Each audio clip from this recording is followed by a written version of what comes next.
Nearly 48 hours after a massive fire broke out, Denver firefighters are wrapping up their work on putting out what's left. Denver Fire says only a few trucks will stay on the scene.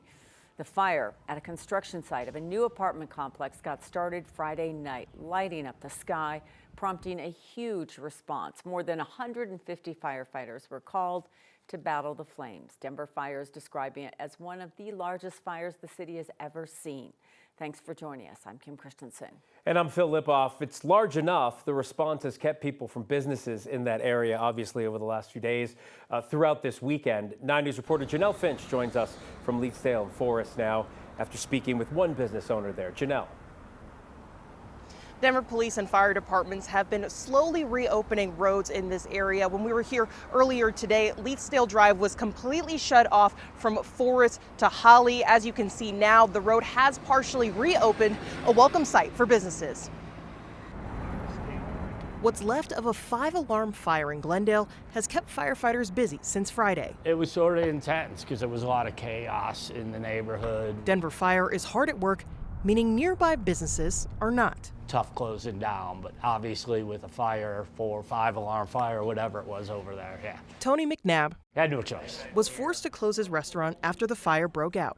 Inga's Alpine Tavern is just down the street from the apartment building. The staff that was here, you sort of knew something was going on because of the sounds, and went out into the parking lot and saw the flames. He says Denver police came and told his employees to evacuate. Peter took the cash drawer home because he's like, if the building burns down, keep what cash we have. McNabb says he came in Saturday morning to street closers surrounding the restaurant. He's used to getting 2 to 3 deliveries on Saturday, but only one got through. You know, he couldn't get down the street. Finally, they opened it up, and he's like, can I drop off?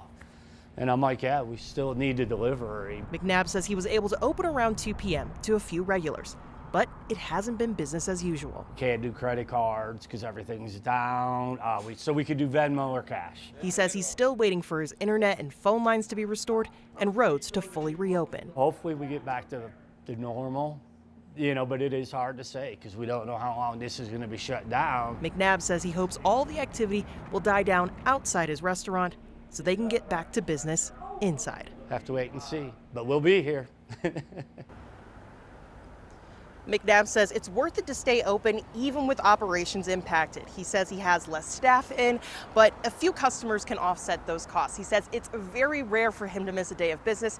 He's even open on Thanksgiving and Christmas. Live in Denver, Janelle Finch, 9 News. Janelle, thank you. And obviously a huge thank you again to the firefighters and first responders who responded. That was a massive, massive undertaking. Janelle, thank you. One person is dead, 3 others hurt after a shooting in Denver last night. It happened near South Galena Street and East Hampton Avenue. When police got to the scene late last night, officers found 4 victims. 2 of them went to the hospital on their own. 1 later died. Police have yet to say what led up to that shooting or even if the victims knew each other. Moving on to the weather, and yet another unusually warm winter day. Denver seeing near record heat today with temperatures flirting with 70 degrees. The warm weather all weekend long comes with some strong wind gusts. It's elevating our fire danger, especially in the foothills. That's the downside, Kathy. Yeah, I know.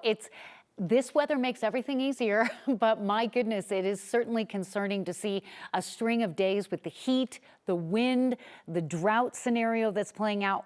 Really unusual. But Mother Nature has a funny way of playing catch up with us. And as Kim will tell you, she's lived here her whole life. You know what? Don't give up hope just yet because there's a lot of winter left to go. And welcome into the first weekend in January with temperatures in the mid 60s, 20 degrees milder than average. And at 66 degrees, we just missed the record of 67. The good news, as the good part is, we've got smooth travel. I-70, I-25, no issues, still very mild out there. Temperatures in the mid 50s, even with the setting sun. Tracking the wind, which is slowly decreasing along the Front Range foothills. And with the high and mid-level cloud deck coming in, should be a relatively mild night coming up for us tonight. A few high clouds coming in, but check out that big moon. It was full last night. It's just past full and really glorious. And tomorrow, a weather system is going to bring some mountain snow. So at least some parts of the state are going to see some beneficial moisture, but there may be a travel impact from Steamboat down to Aspen with a winter weather advisory that will go out tomorrow morning starting at 5 a.m. Denver, mild and dry. Sun has set. Temperatures will go down. 40s. Their extended forecast, something we're going to kind of go into in detail because there's a chance on Thursday of seeing a rain and or snow shower right here in Denver. It's not going to be the storm of the century, but it's something. In the meantime, mountains will have accumulating snow. Details on that. And before that Thursday storm, temperatures trending above average. So a lot to break down with the extended outlook in just a bit. Thanks, Kathy. And now to the latest on the news that captured the world's attention. Venezuelan President Nicolas Maduro and his wife are on American soil and expected to appear in federal court tomorrow. The couple captured during a U.S. military raid on that country yesterday. Both are facing several drug and weapons charges. His capture leaves questions about who's going to run the country. Secretary of State Marco Rubio suggested today that the U.S. would not play a role in governing Venezuela. That's despite President Trump's comments yesterday, where he said the U.S. would be running the country. Last night, Venezuela's high court ordered that Vice President Delcy Rodriguez to assume the role of interim president, all while Venezuela's defense minister is demanding Maduro's release. Secretary Rubio addressing one of Trump's stated goals, which was to allow for U.S. investment in Venezuela's oil.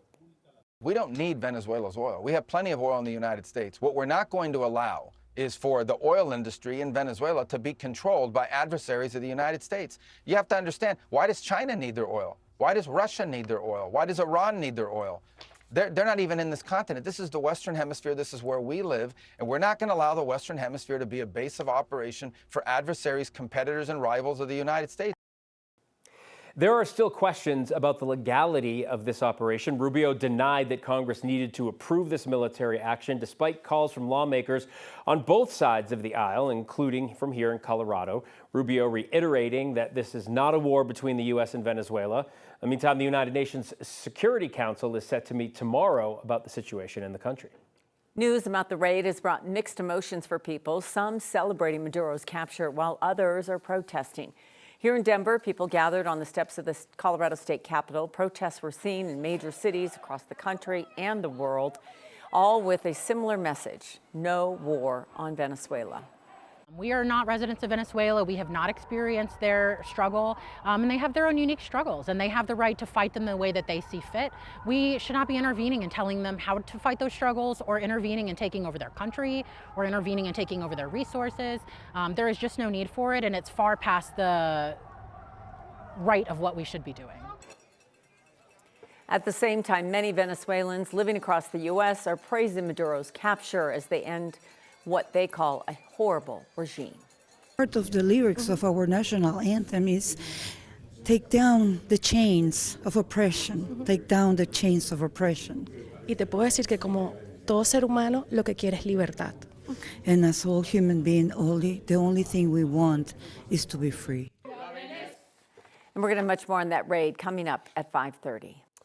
Here in Colorado, the federal government is threatening to take over the state's wolf management plan. This is according to our partners at the Fort Collins Coloradan.